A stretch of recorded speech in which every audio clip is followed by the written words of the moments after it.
Many people think I'm anti-school. That is not true. I'm anti-ignorance. So I'm very pro-education. I'm just not pro being stupid about money. I think that's true, that what you said is education is more important now than it's ever been. That's right. So the problem is that the schools focus just on two kinds of education. There's the academic, which is really important. Reading, writing, arithmetic, you need to have it, that's basic. And the second type of education they give is the professional kind of education.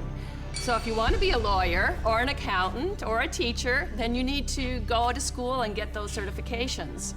But the one kind of education that's lacking severely in the school system as it stands is financial education. Time out. An important part of financial education is having a financial statement, which is an income statement and a balance sheet. Now, when you go to your banker always asks you for your financial statement, not your report card, because your financial statement is your report card once you leave school. Your financial statement will tell you whether or not you're smart with money or not smart with money, because that financial statement is your report card of your financial intelligence. I put on my Facebook one day that we need to teach our children financial education, and I received a comment back from a teacher that said, who's gonna pay for it?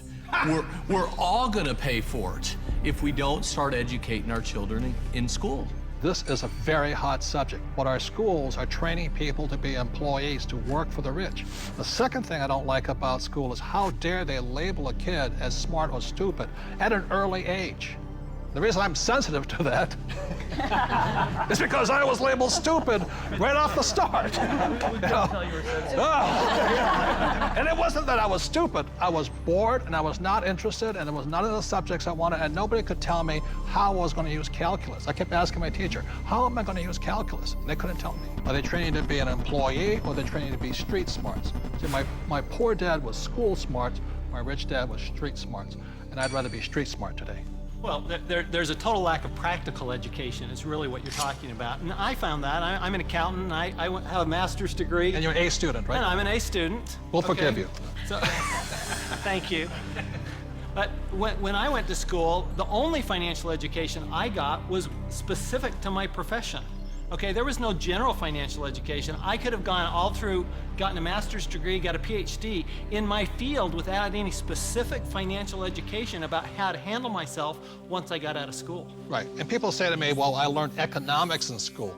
Is economics financial education? Not really. You know, it's not about investing, it's not about the laws, it's not about taxes, it's not about history. Well, it's also... Robert, as a lawyer, I see all sorts of people walk through the door. And some are highly educated, and some have no education at all, but like you said, they're street smart. And the first time I saw this type of client, I thought, wow, he's doing pretty well. He didn't go to college, but he's got all this real estate. And then there's a pattern that develops where you see a lot of people who never went to college, but are street smart and have done very well. I can just say, I was talking to a woman the other day, she's just as you're saying, highly successful doctor. Very, very successful. Medical doctor, very smart in so many ways, but when we were talking, she finally looked at me and she said, oh my God, she goes, I have not a clue about my money. She's 45 years old, not a clue. And you think that because they're successful, they know something about money, but so many people don't, because so many of us haven't had the education. School puts us in a culture of dependence. We depend on three things. We depend on a corporation to take care of us, or we depend on government to take care of us. And the scary one, I think, is we depend on institutions. You know, the people we run our 401ks to take care of us. Stock market. And we put ourselves, we rob ourselves of the independence to think freely as entrepreneurs or investors, and we just become dependent on those three entities. And it's brutal. And Mr. Maloney, you never finished school, did you? No. I failed school, but more than that, school failed me. I was dyslexic. They didn't know what it was back then, but basically, I was just like you, bored stiff. I got put in all the remedial classes, so I was in with the dumb kids, basically. They weren't teaching me anything I wanted to learn or anything that I would ever use in my lifetime. And the reason I bring up Michael, most people agree he's probably the smartest guy on this team. And the problem was, again, was Anita says, there's three kinds of education. There's academic, reading, writing, arithmetic. There's professional, become a doctor, a lawyer, in my case, a pilot. And number three is financial. But Michael was put back because of academics, because you can't read, right? Right. So how did you learn how to read? Oh, well, Apple came out with OS 10 at the beginning of the last decade. And you can just select text and hit a button and the computer reads to you. Most people don't know it's built into the operating system. But more, I developed a passion for global finance and economics, and monetary history especially.